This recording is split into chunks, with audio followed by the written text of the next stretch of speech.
Premier League is back tomorrow. It's back. It's back. I've been so looking forward to this, and I'm so looking forward to this game tomorrow. I really cannot wait to be at that stadium and to hear bubbles and to see the team walk out and hopefully see a great performance. Even though we don't really know what to expect, do we? We really don't.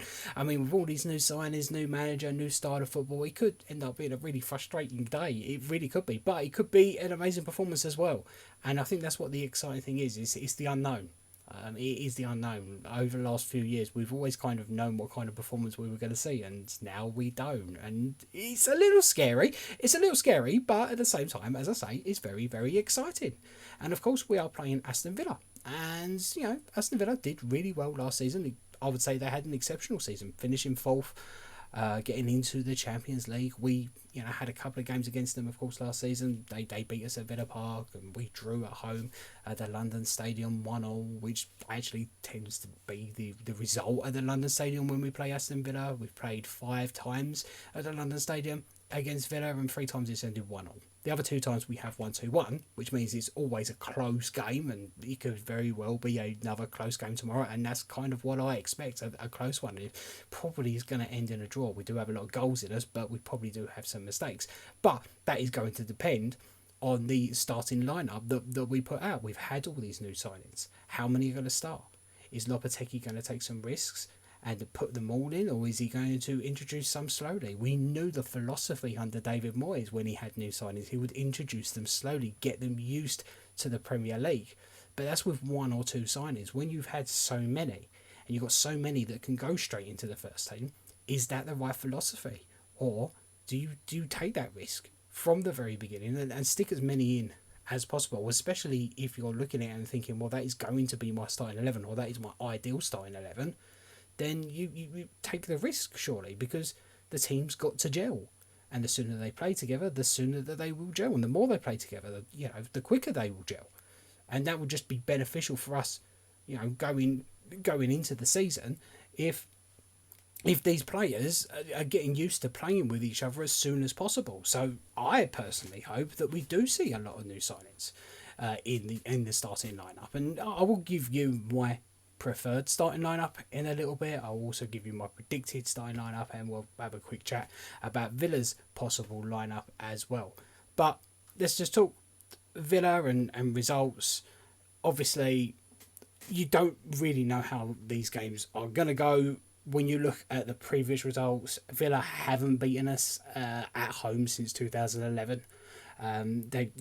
We do have a particularly good record against Villa over the last lot of years as well. Obviously, they did beat us last season, as I mentioned, but at home we tend to do really well. Now, do previous results mean anything these days? No, they really don't, especially when you're looking at a team like Aston Villa, who did really, really well last season, and you look at us, who, we really do not know what to expect. Despite the fantastic signings, we don't know what kind of performance they're going to put in. So this is why I say it's probably going to end a draw. It's going to be a tight game. We've got goals, we've got mistakes in us, and I reckon 2-2 is probably a realistic scoreline.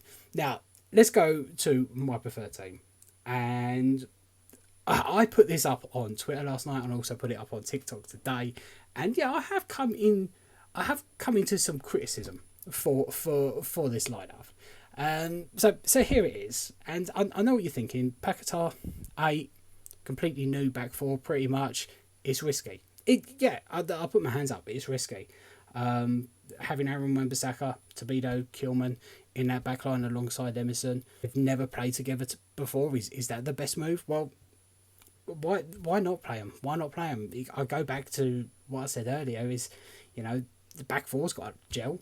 They've got a gel as a back 4, and the sooner they play together, the sooner they gel. So, just throw them in the deep end. Let's get on with it. Rodriguez sitting right in front, and that's only because Alvarez is not fit. If Alvarez was fit, I'd have Alvarez in there. But because he's not, you need Rodriguez. Otherwise, who are you going to put there to protect that defence? Souček doesn't really do a decent job at it. James Ward-Prowse, no. So, yeah, it's got to be Rodriguez for me. And, yeah, Paquetá in that 8. And so many people were saying, well, that midfield is going to be... People are just going to walk through it. And I just don't believe that. Paquetá has played as an 8 so many times in his career. I think it's over 80 appearances he's made as an 8 for AC Milan, for Lyon, for Brazil, and for West Ham as well. And, you know, he's very, very good on the ball. He's got a good pass on him. He can get himself out of difficult situations. So difficult to get off the ball. He can make a good tackle. He chases back.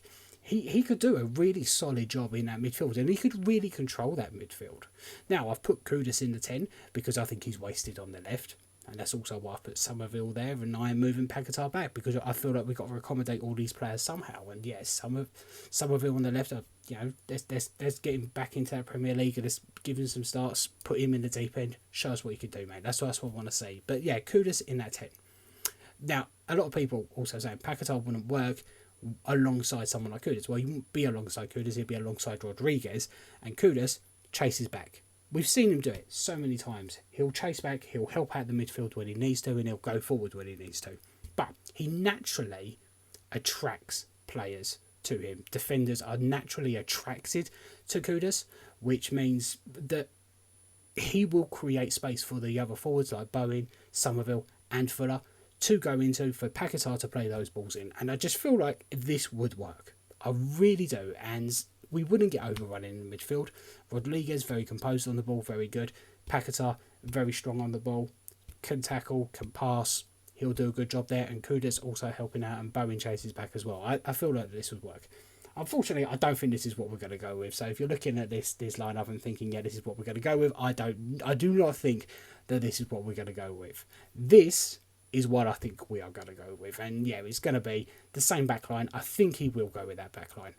I think he'll think, right, if this is the backline that I want going forward, we need to get used to playing together now. So I think he will go with that. And I think he'll go with Rodriguez.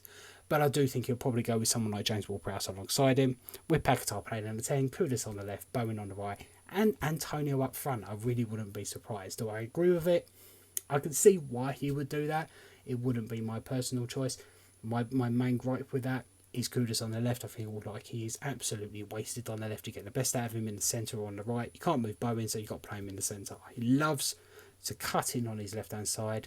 He's brilliant at doing it, but if he's on the left, he can't do it. Yeah, he can put in crosses, and he could do a job there, 100%, but you do not get the best out of him. You really don't.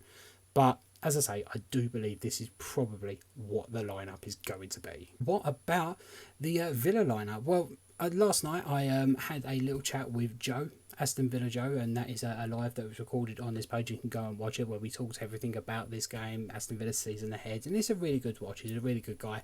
I really like it if you go and watch it. And you know, we talked about a few things, and we talked about his thought on what the possible team would be, and this is pretty much what he has said that he believes is going to be. Got Lucas Digne on the left. He doesn't reckon Ian Matson will start just yet. We've got Konza and Torres in the middle, Matt Cash on the right. Onana, their new signing, who has come in as a possible replacement to Douglas Luiz, a player who I think they will really, really miss this season. Is Onana the right replacement? I don't know. You've got McGinn in there as well. Tielemans is a threat. Watkins, of course, up front. And you've got the couple of wingers as well, and this could be the possible team. I don't know if it is or not. It's just a possible team that they could put out. So I look at their team, I look at our team, and I feel like it's pretty fairly matched, to be honest with you. And where I had comments saying that we would be overrunning the midfield if we had Paquetá in now, I don't see that their midfield overrunning us particularly. I don't. If Douglas Luiz was in there, I would probably agree there is an argument to be had. But with Onana there, McGinn, Tielemans, yeah, I feel like it's very fairly matched, and we should be able to really, really give them a really good game. So, we shall see what happens tomorrow. Hopefully we can get a win, but as I say, I wouldn't be surprised if it ends in a draw. I think it is definitely going to be a tight game. I'm personally really looking forward to the game. Going to be at the stadium, in my seat, couple of pints beforehand. Cannot wait. And if you're down there and you see me, don't be afraid to come up and say hi. I love meeting you guys. Anyway, thank you very much for watching on the West Ham Network Extra. Please do not forget to hit that subscribe button and the like button too. Thank you very much for watching, guys. Come on, you Irons!